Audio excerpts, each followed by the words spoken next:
오늘 우리에게 주시는 하나님 아버지의 말씀은 이사야 53장 1절에서 6절입니다. 이사야 53장 1절에서 6절까지 제가 봉독해 드리겠습니다. 우리가 전한 것을 누가 믿었느냐? 여호와의 팔이 누구에게 나타났느냐? 그는 주 앞에서 자라나기를 연한 순 같고 마른 땅에서 나온 뿌리 같아서 고운 모양도 없고 풍채도 없은즉 우리가 보기에 흠모할 만한 아름다운 것이 없도다. 그는 멸시를 받아 사람들에게 버림을 받았으며 간고를 많이 겪었으며 질고를 아는 자라. 마치 사람들이 그에게서 얼굴을 가리는 것 같이 멸시를 당하였고 우리도 그를 귀히 여기지 아니하였도다. 그는 실로 우리의 질고를 지고 우리의 슬픔을 당하였거늘 우리는 생각하기를 그는 징벌을 받아 하나님께 맞으며 고난을 당한다 하였노라. 그가 찔림은 우리의 허물 때문이요 그가 상함은 우리의 죄악 때문이라. 그가 징계를 받았으므로 우리가 평화를 누리고 그가 채찍에 맞음으로 우리는 나음을 받았도다. 우리는 다 양 같아서 그릇 행하여 각기 제 길로 갔거늘 여호와께서는 우리 모두의 죄악을 그에게 담당시키셨도다. 아멘. 12월 또 첫째 날 또 맞이해서 또 우리가 또 이번 한 달 여러분에게 또 주님의 은혜와 평강이 넘치길 원합니다. 우리가 지금 대강절, 대림절을 보내고 있습니다. 매년 맞이하는 그 성탄절이 그저 성탄절로 그냥 보내는 것이 아니라 여러분이 오실 주님을 준비하는 마음으로 그 준비도 설레고 기대하는 마음으로 여러분이 그러한 시간들로 채워지기를 원합니다. 오늘은 이제 목요일 날 이제 여러분이 나눠드린 묵상지 목요일 날 그에게 담당시키셨도다. 이 제목이죠. 우리 함께 말씀을 나누겠습니다. 이사야 53장에 보면 이제 1절에 우리가 전한 것을 누가 믿었느냐? 여호와의 팔이 누구에게 나타났느냐? 그러니까 여호와 하나님의 구원의 능력이 누구를 통해서 또 누구에게 나타났는지를 지금 질문하는데 이 질문은 52장과 53장 지금 이사야가 예언한 대로 여호와의 종으로 표현되는 결국은 메시아이신 예수 그리스도이시죠. 하나님께서 그를 통해서 또 하나님의 계획하신 놀라운 일들을 이루셨다는 것 또한 그것을 지금 주님이 오시기 700년 전에 이미 그것들이 예언이 되어 있는 거예요. 그런데 그 오실 여호와의 종 그 예수 그리스도를 표현하는데 뭐라고 표현하냐면 그는 주 앞에서 자라나기를 연한 순 같고 그랬어요. 그러니까 여기 보면 연한 순 같고 마른 땅에서 나온 뿌리 같아서 고운 모양도 없고 풍채도 없은즉 우리가 보기에 흠모할 만한 아름다운 것들이 없도다. 그러니까 사람들이 기대하는 바가 있어요. 메시아에 대한 기대감 그리고 자기들의 틀이 있어. 메시아는 이러한 사람이어야 되고 이러한 모양이 있어야 되고 이러한 것들의 기대감이 있는데 마치 역사적으로 이렇게 보면 그리스의 알렉산더 대왕이라든지 로마의 시저 왕 적어도 그 정도는 돼야 되지 않겠는가. 어떤 강력한 힘을 가지고 있고 또 이 지역을 통치하는 강력한 힘도 있고 그런데 뭐 나무로 많이 따진다면 무슨 상수리 나무나 백향목이나 뭐 이러한 나무 정도 될 수 있는데 여기 보니까 여리고 순한 약한 순처럼 이제 자라나는 거잖아요. 땅에서 싹이 나는 그런 것처럼. 근데 그 싹도 어떻게 되냐면 마른 땅에 나온 겨우 이 자라난 줄기같이 약한 모습이라는 거예요. 그냥 마른 땅이 있기 때문에 그냥 뽑으면 그냥 뽑아질 것 같은 그러한 것들. 그러니까 그는 어떤 사람에게도 주목을 끌지 못하는 그러한 상태라고 지금 말씀하고 있지요. 그러니까 마른 땅에서 나온 뿌리 같아서 만약에 정원사가 봤다면 그냥 뽑아낼 만한 그 정도로 그냥 뭐 가치가 없는 그러한 모습이라는 거예요. 그러니까 지금 여호와의 종, 그러니까 지금 이사야를 통해서 이사야가 지금 예언하는 그 여호와의 종이 얼마나 사람들 눈에 보기에는 보잘것없다 이렇게 돼 있어요. 그래서 고운 모양도 없고 풍채도 없다. 그러니까 메시아로 인정할 만한 어떤 외적인 모습이나 조건을 하나도 갖추지 않았다는 거예요. 그러니까 이목을 끌 만한 사람들의 눈길을 끌 만한 그런 것이 없는 거예요.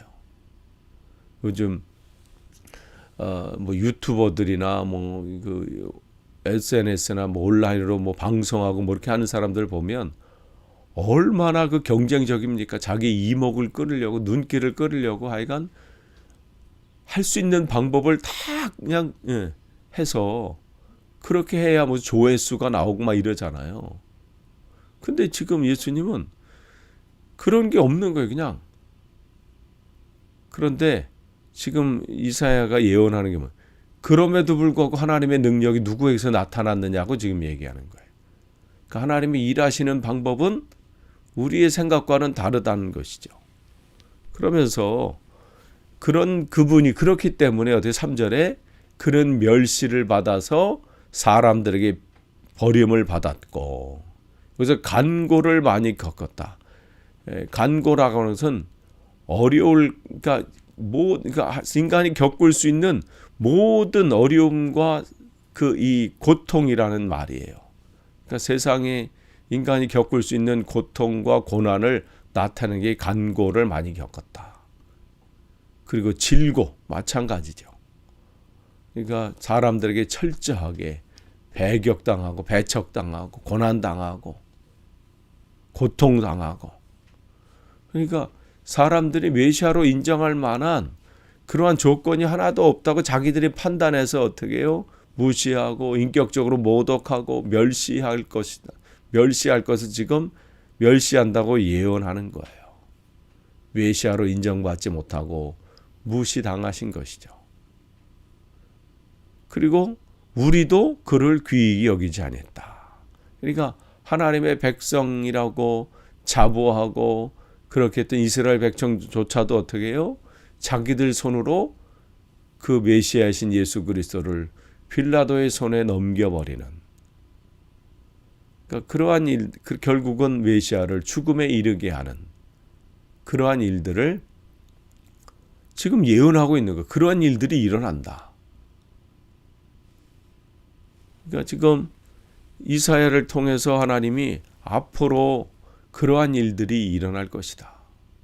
그것을 말씀하시죠. 그럼에도 불구하고 4절에 그는 실로 우리의 질고를 지고, 인생이 겪을 수 있는 정말 감당하기 어려운 그러한 고통들, 그러한 고난들, 그러한 것을 우리의 질고를 대신 지시고, 또 우리가 당해야 될 그 인간의 모든 슬픔, 그 슬픔도 당하시고, 그럼에도 불구하고 우리는 그것을 알지 못하고 깨닫지 못해서 어떻게 해요? 그는 자기가 징벌을 받아서 하나님께 맞으며 고난당한다, 이렇게 얘기한다는 것이죠. 그러니까 하나님께서 우리 인간을 위해서 굉장한 선물을 준비하시고 그 일들을 진행하시는데 우리의 눈이 어두워서 그것이 보이지 않는 거죠. 하나님께서는 우리들을 위해서 또 인간들의 죄를 회복하기 위해서 구약시대에 어떻게 했어요? 양과 송아지 뭐 이런 것들을 희생하는 제도를 주셨지만 그 동물로는 이례적인 거예요. 그게 연구하지 못한 거예요. 근본적인 죄를 씻을 수가 없지요. 그래서 메시아를 이 땅에 보내셔서 단 한 번의 제사로, 단 한 번으로 완전한 속죄를 이루셨습니다. 그런데 주님의 그 놀라운 은혜와 또 그러한 우리를 위해서 준비하심, 그런 것들을 보면서 우리는 어떻게 해요? 그 자신의 죄 때문에 우리랑 상관없고 그 예수가 자기 죄 때문에 징벌을 받아서 지금 죽음을 당한다고 생각하고 있다는 거예요. 그러니까 인간의 사고가 참 우리도 우리 자신을 생각해 보면 내 틀에 사로잡혀서 판단할 때가 굉장히 많아요. 근데 또 그 사람과 얘기해 보면 또 그는 또 그 사람과 안에 틀이 있어. 그래서 또 상대방을 그 틀 안에서 판단해. 반대쪽도 마찬가지예요. 결국은 자기가 옳다는 것이죠. 여기서도 마찬가지예요. 하나님께서 메시아를 이 땅에 보내주셨음에도 불구하고 자기들의 틀을 가지고 있기 때문에 그는 메시아일 수 없다. 메시아는 이러한 조건이 있어야 되고 적어도 이 정도는 돼야 되고 그렇게 판단하니까 자기들이 지금 무슨 짓을 하는지 알지 못하는 것이죠. 그래서 5절에 그가 찔림은 우리의 허물 때문이요 그가 상함은 우리의 죄악 때문이다. 그가 징계를 받음으로 우리가 평화를 누리고 그가 채찍에 맞음으로 우리가 나음을 받았도다. 그러니까 우리의 죄악은 무슨 동물의 제사로 그 동물이 피를 흘린다고 해서 덮어지는 것이 아니죠. 인간의 무슨 어떠한 대단한 노력을 하고 애쓴다고 해서 우리의 삶이 그 죄악이 덮어지는 것이 아닙니다. 우리의 죄악을 덮는 유일한 길은 죄가 하나도 없으신 완전하신 의로운 존재이신 그 한 분이 찔리고 찢기고 우리를 위한 구속의 죽음으로 대신하는 것밖에 없는 겁니다. 그래서 장차 우리의 구세주 대신 우리의 메시아 대신 그 주님이 자기의 몸이 완전히 으스러질 때까지 그 고난을 당한다는 사실을 지금 이사야를 통해서 말씀해주고 계시죠. 사실은 이 고난과 이 고통은 죄인인 우리가 당해야 될 고통입니다.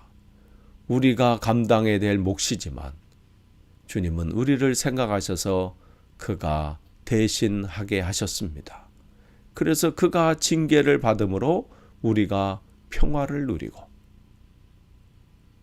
그가 채찍에 맞음으로 우리가 나음을 받았도다. 인간은 본래 자신이 직접 하나님의 징계를 받고 그 잘못으로부터 돌이켜야 했지요. 그런데 그 징계의 대가가 죽음일 수밖에 없기에 하나님께서는 그 징계를 직접 받고 하나님께 나아가는 길은 완전히 막혀 있었습니다. 그러나 하나님께서 징계를 받으심으로 인간은 하나님께 나아갈 수 있는 길을 돌이킬 수 있는 기회를 얻게 되었고 또한 주님과의 관계가 회복될 수 있는 것이죠. 그럼에도 불구하고 우리는 양 같아서 어떻게 해요? 그릇 행했다는 거예요. 그냥 풀만 보면 쫓아가는 그 양. 그러다 길을 잃은 그 양처럼 우리 인생도 마찬가지예요. 내 눈에 보기 좋은 거, 내 눈에 보이는 대로 행하는 그 삶. 그렇게 가다 보니까 어떻게 해요? 하나님을 잃어버리는 거예요. 내 인생이 무엇을 쫓아가는지를 망각해버리니까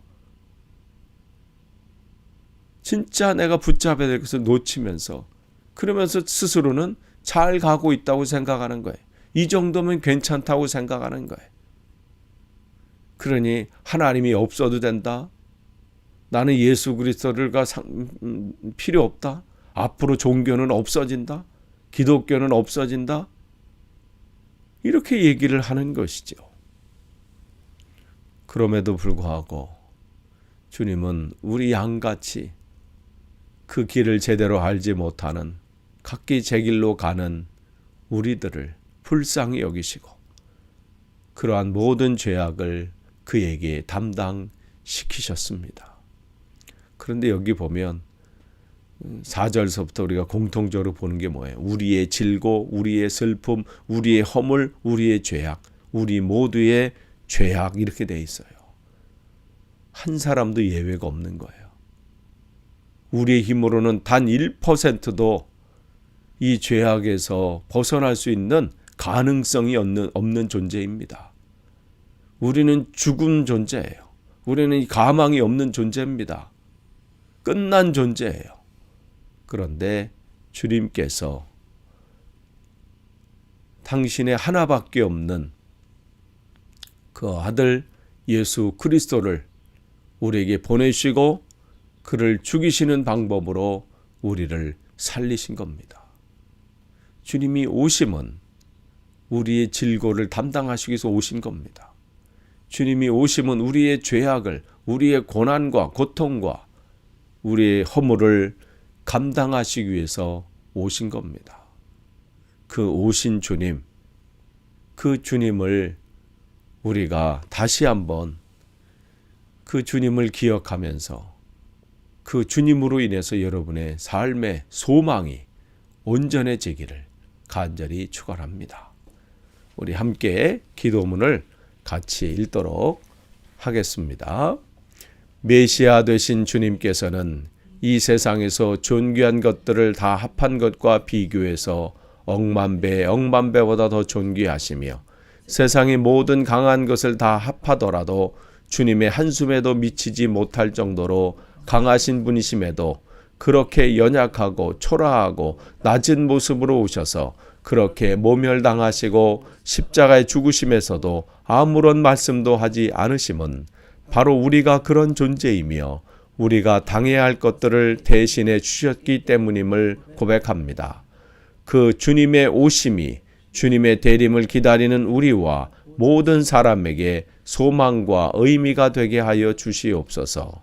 예수님의 이름으로 기도드립니다. 아멘.